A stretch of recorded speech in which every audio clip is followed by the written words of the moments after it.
Welcome everyone. Here we are today at the Land Rover Experience Centre in Eastnor in the United Kingdom. I'm joined today by Alex, our Land Rover Experience instructor. Alex, welcome. Thank you. My name's Adam. We'll be taking on a live test drive here today, testing the 2017 Range Rover Evoque. So without further ado, should we take a bit more of a deep dive and have a look around it? Indeed. So as you say, 2017 Range Rover Evoque, looking very striking today in Firenze red. We've got that contemporary design, the unique silhouette of Evoque, and this one's complemented really nicely with the dynamic design pack.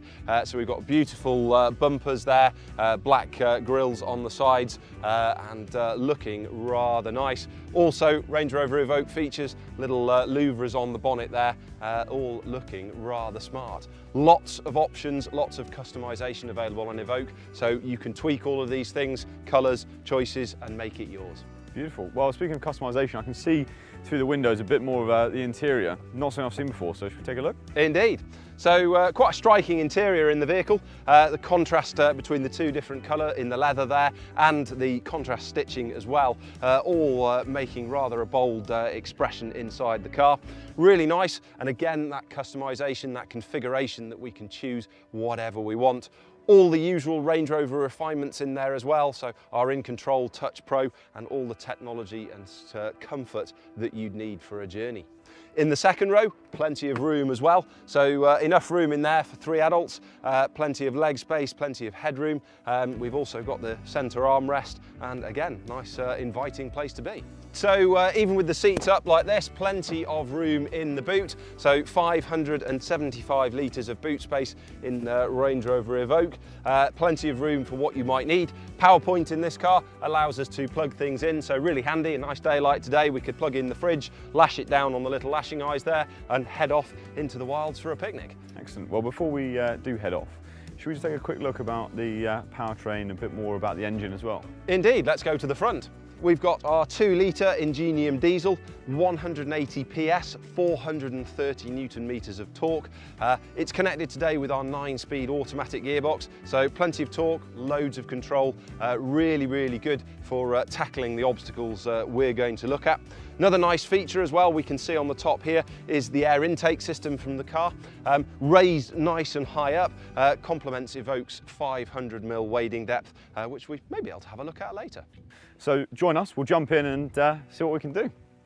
Great thing about these cars is we don't need speed to tackle the obstacles. So nice slow approach and just feed the wheel into the first flat and then just a little bit of power, up she goes, no problems at all. A little bit of wheel slip there as you can see, but traction control systems control it and just allow us to climb the hill as easily as that. Next obstacle, little bit interesting, so just easing the car in nice and slowly. So just easing it forward, nice and gently on the brake. We have the hill descent control system on the car, so I'm just going to lower that to its minimum speed, so when we start to descend, it can do the braking for me. But first of all, just got to nudge the car forward. From the outside, you'll be able to see those wheels just lifting ever so slightly. So I'm just guiding the car through, using the brakes, and you can feel it coming over now, lifting that rear wheel quite dramatically up into the air. From in here, we barely notice. From the outside, you can really see what's going on. As we come down, I can take my feet away from the controls. Hill descent will guide me down onto the flat, absolutely effortlessly, no problems at all. So creeping forward, again, lifting the rear wheel up into the air and just guiding the car over the obstacle here. But I mean, from a driver's point of view, as you can see, I'm not working hard. I'm just allowing the car to climb through, using just a little bit of brake just to ease it through nice and slowly and comfortably so that we don't get bounced around. The water here today, around 50 centimetres, so should show us exactly what Evoque is capable of doing. All I need to do, feet away, lower the car in nice and slowly, and then just a little acceleration, just starting to build a little bit of a bow wave, and just moving the car through nice and steadily, generating that wave there, keeping the car in motion as we climb through, and that's just helping to move some of the water out of the way, lower it around the critical components of the car, and the car, as you can see, just climbs through, no problems at all.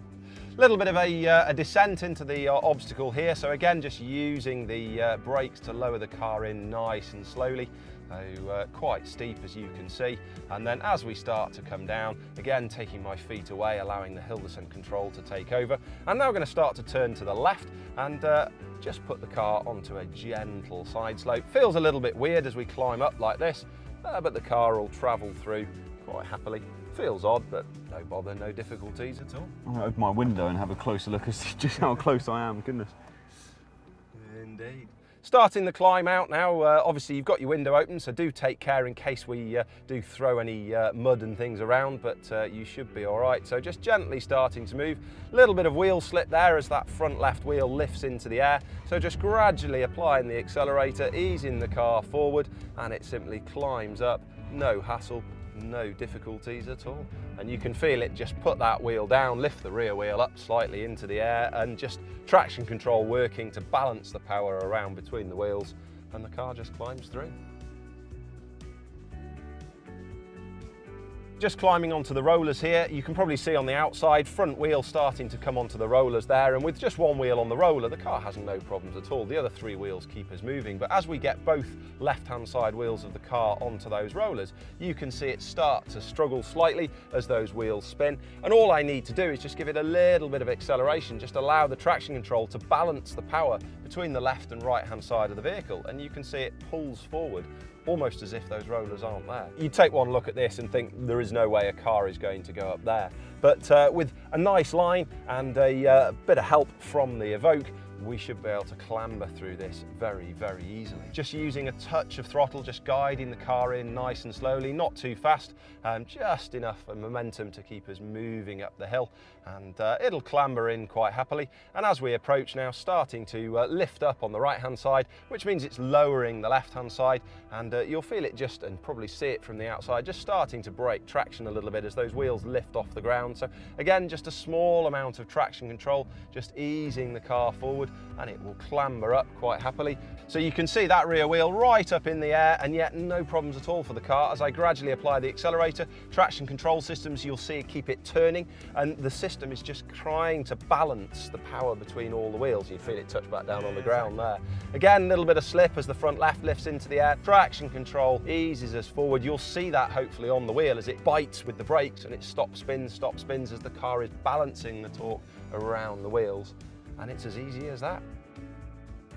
Alex will be taking us through the terrain and no doubt scaring the life out of me in a very short while. So let's jump in and yeah, let's see what this car can do.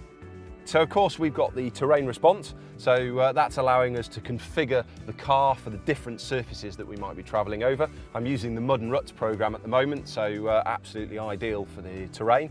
We've got that hill descent control feature, that's applying the brakes and lowering us down the hill nice and carefully. We've also got a permanent four-wheel drive system, and that is constantly, with the help of traction control, trying to keep a balance of power between the wheels. So as we descend, hill descent control applying the brakes, lowering us down, but then as we climb, that traction control system and the 2-litre Ingenium diesel that we have and the 9-speed gearbox all working together to help keep us moving across the terrain. So Range Rover Evoque is fixed height.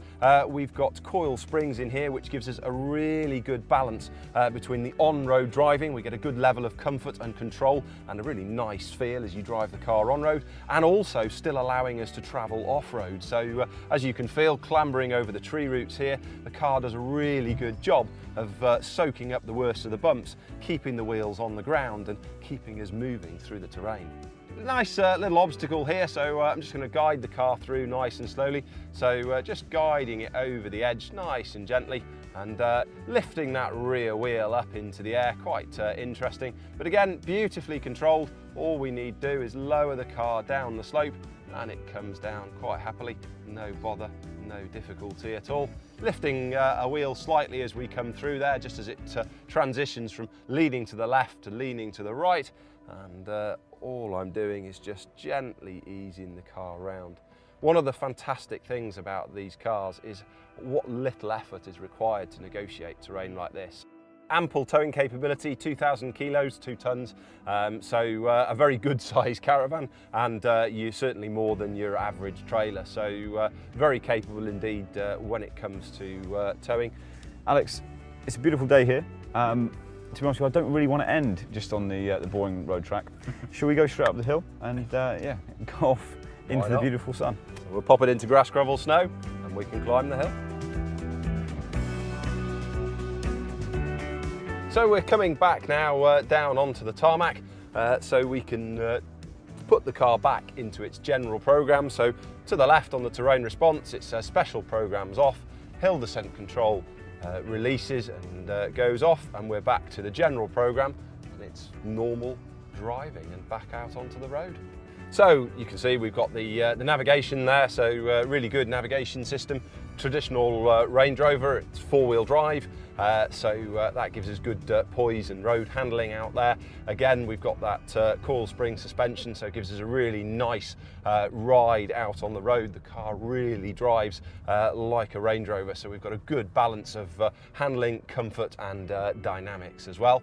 We've got an adaptive dynamics system available on the car as part of the dynamic driving pack, which would allow us to tune the car for a more dynamic on-road drive, stiffening the suspension, adjusting the steering, throttle response, gearbox response and four-wheel drive system to help give us a really good responsive drive out on the road.